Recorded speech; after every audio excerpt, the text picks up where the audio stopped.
community centre, and then he went on to mention the other centres that he's involved with. There's Greenwood House and Cooper Ramsey, and the connections between the two. And like, you can't go in a situation, you can't ask a question and get the exact answer you want. So you got to, you understand what I mean? You got to work around that. We don't know what sort of questions to be asking in the first place, do we? Answer if you don't ask the question. I mean, that's I mean, it may well be that you draw a blank on asking the question, in which case you've got to try and approach it another way. I think we all feel in general this was very productive this afternoon. We're in the field, in the real situation. Whereas this morning it was, we didn't know what to expect, and that was a good experience. I mean, we were all unsure after what had happened. That prepared us, it brought us down a little bit, our expectation prepared us for what happened this afternoon. That first meeting was arranged for us with community centre volunteers, but we wanted to meet people who might not already feel involved. We wanted to hear their opinions about regeneration too.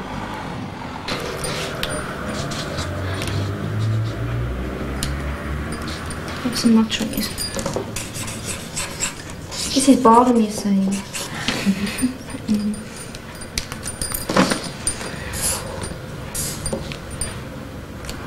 Have you ever done this before? This thinking about where you are and what it's like? I think about where I am all the time, but I've never been asked by anybody else, do you know? It has been quite fun because you can get your views over to other people and like say, right, I hate this place.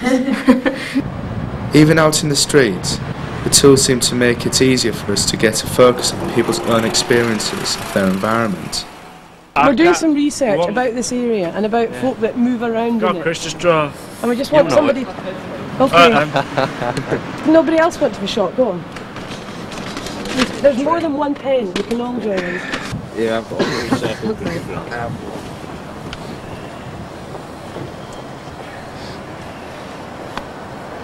Oh, we have to mention Headham. Headham Road, it connects like Hull with other villages, and it's a bit crappy. All right. Like, will you just write what you want to do with that? Like whatever. I think it's a shambles that the ones that live near me have single deckers, and it should be a double decker. Right. You have to stand up, don't you? About 5 people. Yeah, you have to stand the clothes there. They were kind of feeding off each other. Oh, that's really good. And they were quite like responsive, weren't they? Very good. They were reluctant to begin with. Did you find the map was helpful in getting them to move on? Yeah. Yeah. Oh, yeah. So this is what I'm wondering about. Yeah, no, it was very... I can imagine you could end up with 200 maps all of the same area, but...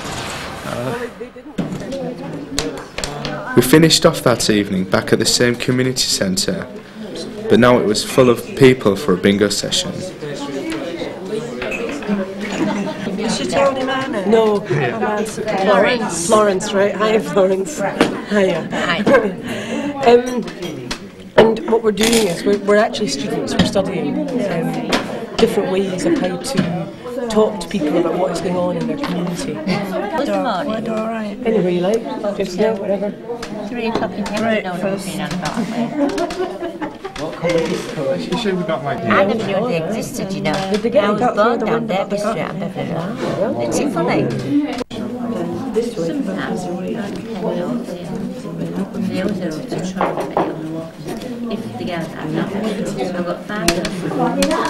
Well, I think yes, very useful, I think. We've been able to voice our opinions on quite a few things that we've only grumbled about before. That's it, yeah. If we can make our voices heard a lot better. Did you all agree?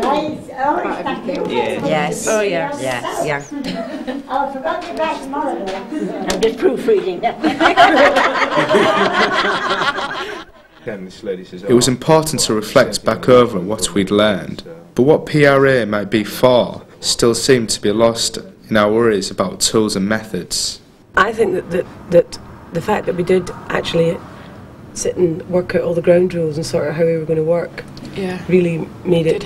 It did help. And at the end of the day, and the fact that we did so much planning as well, because we really knew what we were going to do when we went into places, even though we forgot that we knew what we were going to do.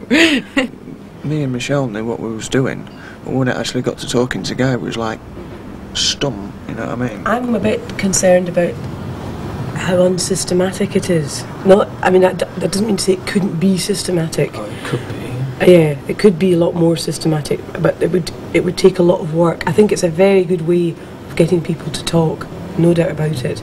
I've actually seen PRA used for a purpose. It's called a whole systems event, and overlooking that PRA they did there, they had the same groups for 2 days, so they were able to do a timeline, then develop on that, do inputs and outputs. They were able to look at the issues that had come up in a timeline, but this is a disadvantage of actually the training, that we haven't got that time to spend with the same people. We can't develop our relationship further and find out more information from them. So I think basically it's we may have to start afresh with everyone like walking down the streets here. At the end of the course, our work was fed into the regeneration project. I wanted to start using PRA as part of my own work. Like you can do a little Lanny Street and like put my house there. That's it, yeah. School. Yeah.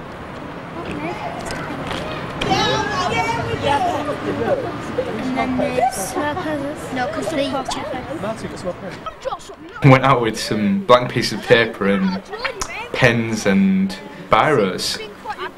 Interestingly enough, we didn't come back with pens or biros.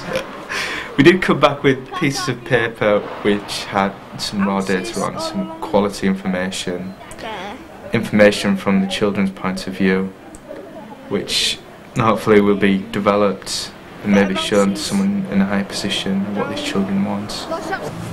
No mud on the roads. Oh, it's just a better park and a better park entrance. What else do you want? Let's draw people running. Yeah. I don't think I went out with a clear view. I think maybe this is because I've done PRA before, and you know not to make presumptions, you know not to set agendas, because I think the type of mind you have to go out with is to expect any type of information, to keep a broad mind. There are some really good ones, like, I mean, some very artistically drawn, obviously this one was fairly good. But there's also some which aren't so artistically drawn, but they still try and get the point across. You say, well, their requests are actually sensible. They're not asking for like total destruction of the area and totally new houses. I mean, a lot of them are still asking for swimming pools, or even a speed bump, sleeping policemen, or even for the mud to be removed off the footpaths. And this is very surprising. I think it is anyway, because I mean, obviously, maybe presumptions were made that they may ask for unrealistic things, but maybe they're not, and maybe they should be listened to more often. I finished my PRA course quite a while ago, but even so, I am still learning. It's very exciting. Yeah. People become very, excited and passionate about what they're doing because there's this contact, this bridge that hasn't existed before. 2 years ago, Mary and Gina did the same training as Ray. Now they're working within their own community on one of the biggest housing estates in Europe.